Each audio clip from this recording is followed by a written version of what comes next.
Hello student, this is the part 2 of series Plant Physiology class 11.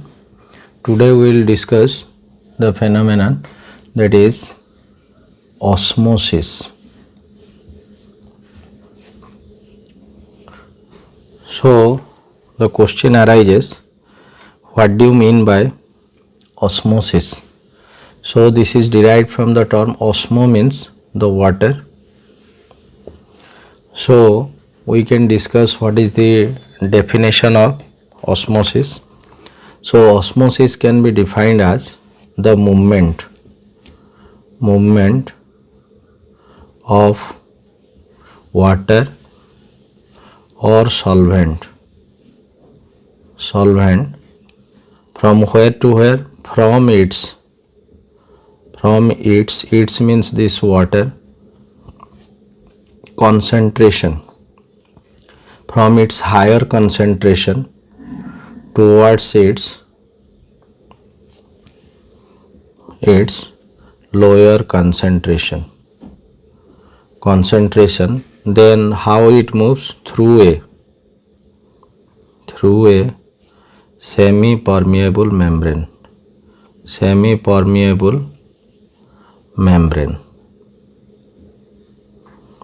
So semi permeable membranes are which membranes? Which allows the solvent to pass through it. Solvent, that is water, to pass through it in living systems. So it is important that the movement, that means it will pass from one side to other side, and from its higher concentration means more water should be there to less water, and through a semi permeable membrane, the membrane which allows the solvent to pass is called semi permeable membrane. So now we will discuss how this osmosis occurs. So suppose this is a container and here it is partition, and here this is semi permeable membrane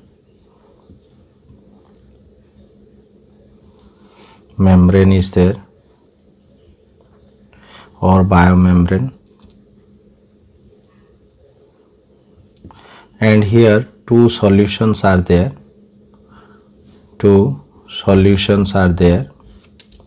This is having less solute and this is having more solute. Let it be concentrated sugar solution. This is B side and this is A side, less concentrated or very little solute is added of here. So now we will discuss the water is here also there and here water is also there. Then from which direction the water will move? So we have written here higher water concentration. So this is more diluted solution and this is the more concentrated in regards to the solutes. So water will pass from this direction to this direction. So this is called osmosis. So how we become confirmed? Gradually after some time this will decrease to this level and this will increase to this level. So this is called osmosis process. So then we will think about what happens in three different solution when we do keep the cell in three different solution. Let us take RBC and solutions are taken. Here so three situation, this is hypotonic and this is hypertonic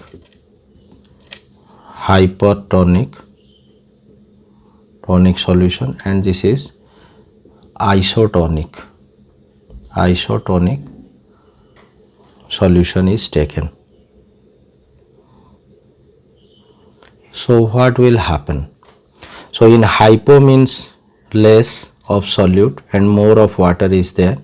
So automatically so here we can write hypo means less of what? That is solute, and more of water, more of water. So outside has more water, less solute, so it will enter, and gradually the size of the RBC will increase. So this entry inside is called endoosmosis. Endoosmosis. So this is inside movement, and in hyper means more of solute, then automatically less of water. So inside is more water and less solute when we do compare to the outside. So here we will find the hypertonic solution, more of solute, less of water. So automatically what happens, the inside water, when we do compare more water and less solutes, the water from inside goes out and there is shrinkage occur. So this is called exoosmosis process. And in isotonic, iso means same or equal, so inside concentration and outside concentration is same, so there is no net movement occurs. So this is important.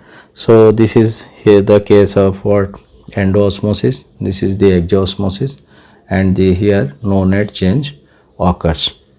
So now we will discuss particularly what do you mean by osmotic pressure. So now we will discuss the osmotic pressure. So what is osmotic pressure? This is defined as the hydrostatic pressure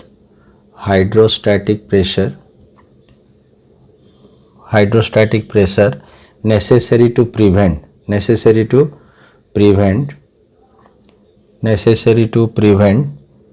the flow of water from the solution side to concentrated, or we can, when it is separated by distilled water and the solution from distilled water to solution side.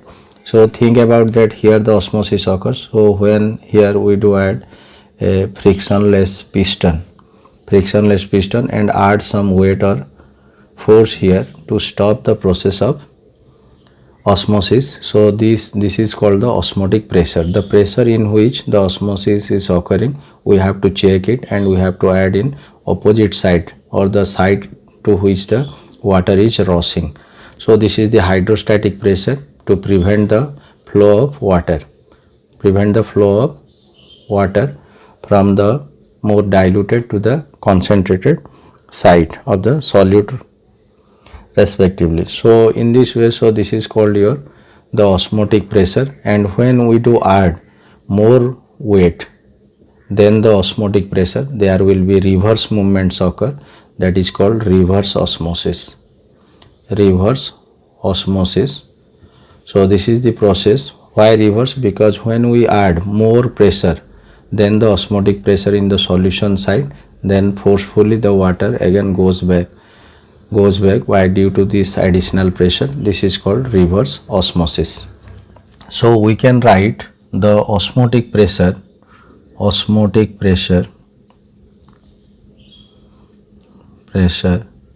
and denote it as pi. So pi is equal to CRT, where pi is the osmotic pressure and C is the concentration of solution in moles per liter, and R is the universal gas constant,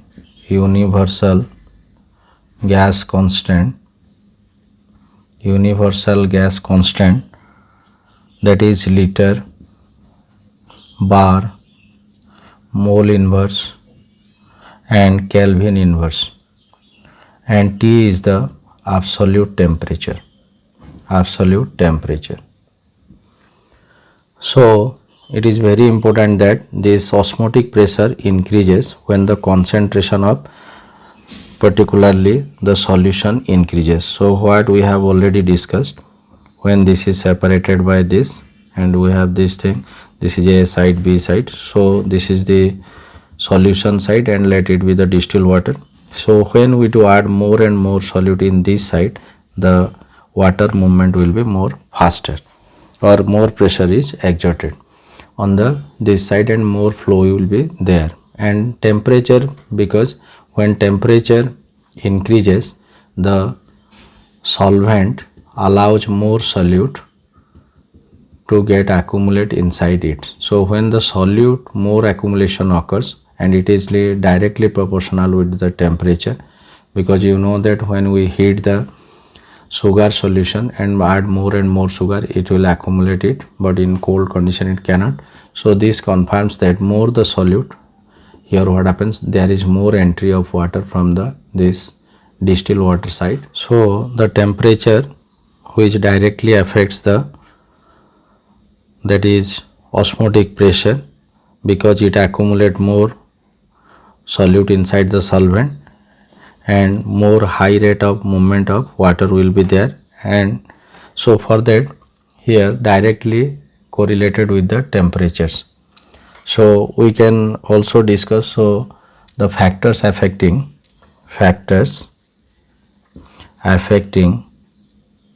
the osmotic pressure. So we have already discussed the concentration, temperature, and ionization of solute particle.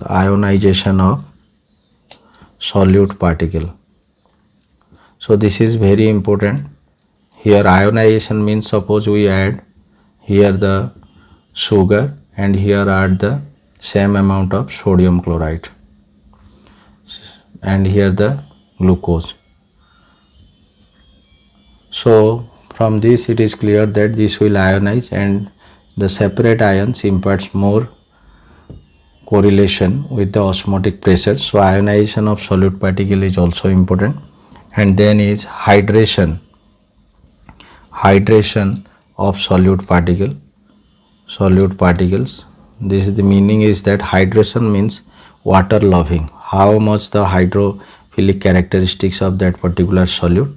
So more the hydrophilic nature, it will directly proportional to the osmotic pressure. And now we will discuss what is the importance of this osmosis to plants. So very important that in absorption of water, when root absorb water, so passively it helps. And in the stomatal movement we will discuss later on. In transpiration, due to turgidity, what happens, the guard cells opens. And turgor pressure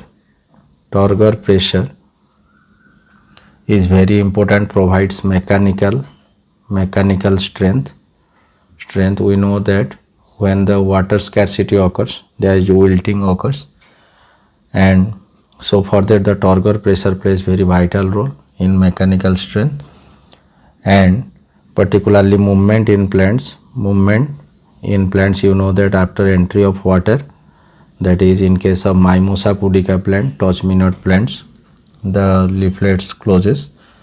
So because of the turgor pressure at the base pulvinous region of the leaflets, so here, and then it has resistance to freezing point.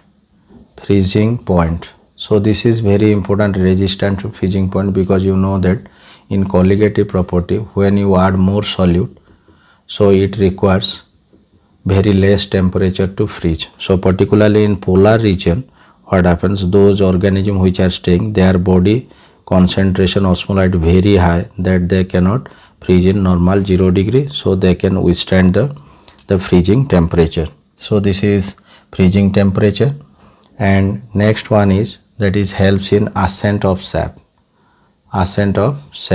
because when the cells are there, from one cell to other, when there is loss of water from one, then there is gradient occurs.